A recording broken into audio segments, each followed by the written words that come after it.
Okay, every now and then somebody releases a piece of artwork onto the internet that deserves to go viral. This time, it deserves to go viral because of its utter offensive stupidity. I cannot sit by without showing the world just how offensively stupid this latest video by Iger Dubay is. It's had over 13,000 views in the last 23 hours. His subscribers absolutely love it. Iger Dubay is parading up and down the comment section, which we'll look at later on, as if he's just debunked physics. His subscribers are happy clapping like seals. And I just feel we need to point out just how dumb this really is. So let's go. Mental hoax and constitutes... Here we go, sorry. The so-called law of gravity is a monumental hoax and constitutes one of the biggest psyops in all of history. Assuming we actually live on the spinning globe Earth promoted by modern Freemasonic science, consider the following calculations and contradictions. The supposed law of gravity claims... So I've just got to stop you there. Whenever a flat earther says, consider the following calculations, you know hilarity is going to ensue. It reminds me of when my kids were little toddlers. Whenever any one of them would say, hey dad, watch this, I knew if I turned around I was going to see something dangerous. My heart used to sink. I was like, no, what are you doing now? And it's like that with flat earthers. Whenever they say, hey, look at my maths, look at my calculation, you know it's going to be brilliant. Its mysterious action at a distance force can be measured as g times m1 times m2 over r squared, with g being equivalent to 6.674 times 10 to the power of minus 11. Okay, so he's read out the calculation to calculate the force of gravity between, or the equation to calculate the force of gravity between two masses. He's read it out correctly, but he doesn't understand it, as we'll see. Something I just want to point out, obviously the gravitational constant multiplied by the product of the masses of the objects involved. But we're dividing that by the square of the distance between the center of the two masses. That's really important. You've got to divide it by the square of the distance between the center of those masses. Something Iger Dubay, obviously, in the 10 seconds he's spent looking at this equation, hasn't quite picked up. Now, consider the One World Trade Center in New York, which has a mass of approximately 1,050,000,000 kilograms. This means that if you are an 80-kilogram man standing 10 meters away from the One World Trade Center, then there should be an expected horizontal gravity of 0.05606 meters per second squared. Considering the standard rate of vertical gravity is 9.81 meters per second squared, this means the expected horizontal gravity from the One World Trade Center should be pulling at about 1/174th that of standard vertical gravity. This may not sound significant, but it must... Okay, and that isn't significant, but what is significant is all the mistakes he's made up to this point. He's basically said you've got an 80-kilogram man 10 meters away from this building, and he's going to experience a force of about 0.05 newtons towards a building due to gravity. He's given us this number here for the mass of the building. 1 trillion and 50 million kilograms. And he's given us a distance of 10 meters and a mass of 80 for the man. Now, when he's used the equation, he's got 0.05 newtons. When I use the equation on a calculator or on this gravitational calculator here, I get something that's about 1,000 times bigger, right? 53.4. I have no idea why he is incapable of just plugging some numbers into an equation and getting the correct answer. I don't know where he's got that answer from of 0.05. But you might be sat home thinking, yeah, but 0.05 sounds far more realistic than 53.4 because you'd definitely be able to measure 53.4 newtons, and you'd be right. And the problem comes with this number here, 1,050,000,000 kilograms for the building. The One World Trade Center, if you actually Google it, has a mass, and this is the sum of the dead load and the live load, of 207,654,000 kilograms, which isn't 1,050,000,000.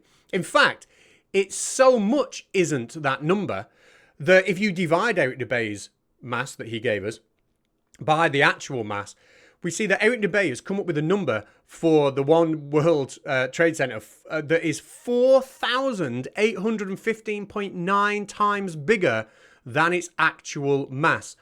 I have no idea where he has got this number from. There is no building on the planet that has a mass that's, a significant fraction of 1,050,000,000 kilograms. He must have reached so far into his own arsehole to plug out that number. He was probably tickling the back of his tonsils with his fingers when he said it. It's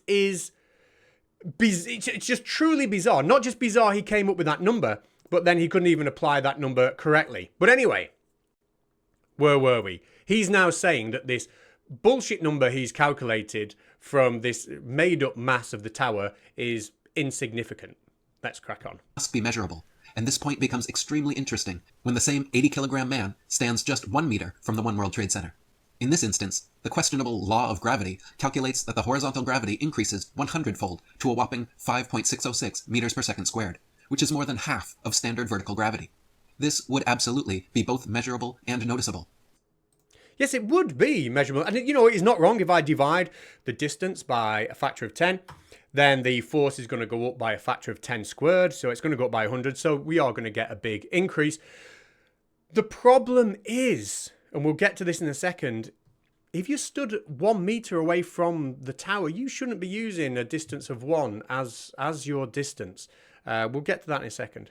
The gravitational attraction between an 80-kilogram man standing 1 meter from the World Trade Center should be easily felt and should require significant effort to resist being pulled into the wall like a magnet. Finally, if the same man were to be so unfortunate as to touch the Trade Center, the bogus law of gravity says that you will need to call the fire brigade to come and detach the man because he will no longer be able to break free by his own strength. Consider the same 80. Wow. So if you even touch, what he's saying is if you touch it, that distance becomes effectively 0. In fact, I think he goes on to say that. So obviously if the denominator in that equation is very close to 0, then the force is going to be absolutely tremendous. But it's because he doesn't know that we should be using the distance between the center of those masses. Now, if we have a look at the One World Trade Center, it's got a height of about 541 meters. Now, I freely admit here, I'm doing a little bit of guesstimation. I'm going to guess that the center of mass is a little bit below halfway. You know, I assume most of the mass is at the bottom. So I'm going to say the center of mass of the building is about 200 meters up. So if you're stood 1 meter away from the outside of the tower, you're about 200 meters from the center of mass, about that. And if we use all the correct numbers, we get a force of attraction of 0.0000277 newtons. Totally insignificant. Where Eric Dubay goes with this misconception, though, is fantastic. Listen to his take when it comes to a mountain climber. 80-kilogram man, now on a vacation to Switzerland, where he goes to rock climb the famous north face of the Iger Mountain. Here, the mystical law of gravity predicts that even if he loses his grip while climbing, there is no need to fear, because it's impossible for him to fall from the 10 billion ton mountain, since the distance between himself and the mountain is almost 0, making r squared in the equation nearly negligible. Yeah, that's what I said before. Yeah, he's saying that when you're touching the outside, r squared here is effectively 0. It's so small that the force is you know, it's going to be inexplicably high. The amount of horizontal gravity pulling at him should cause him to cling to the rock face like a magnet sticking to a refrigerator door. Thus, according to the magical law of gravity, we are assured that rock climbing massive mountains like these is actually among the safest of pursuits imaginable. This is a fantastic display of numbnuttery. The internet needs to see just how stupid flat earthers are, and we'll get to the comments in a minute with all the happy clappers telling him what a good job he's done. Let's do this a little bit more correctly. I've gone to ChatGTP here. I couldn't quite find the mass of the Iger Mountain on Google, but what ChatGTP has done is it's taken the size, it's looked at the rock and the density, and it's come up with a good estimation or guesstimation for the mass of the entire mountain.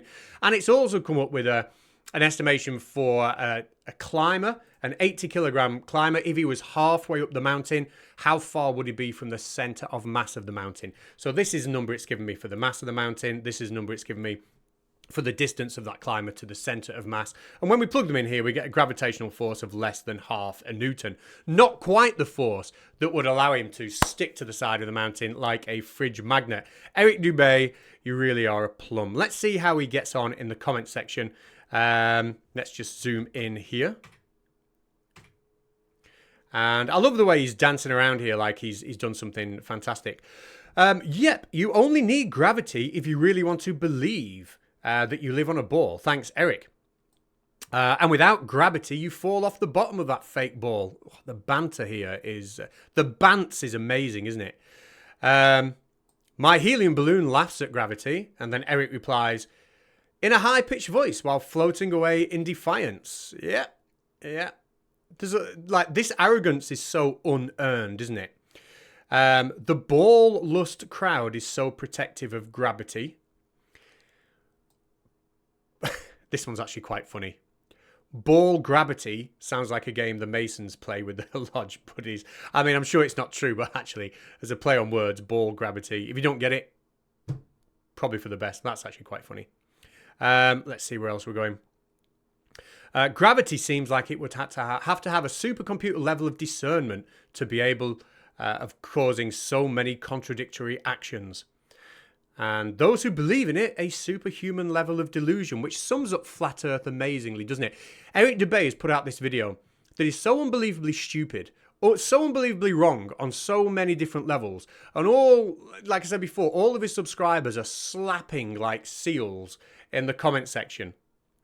You know, oh, well done, Eric.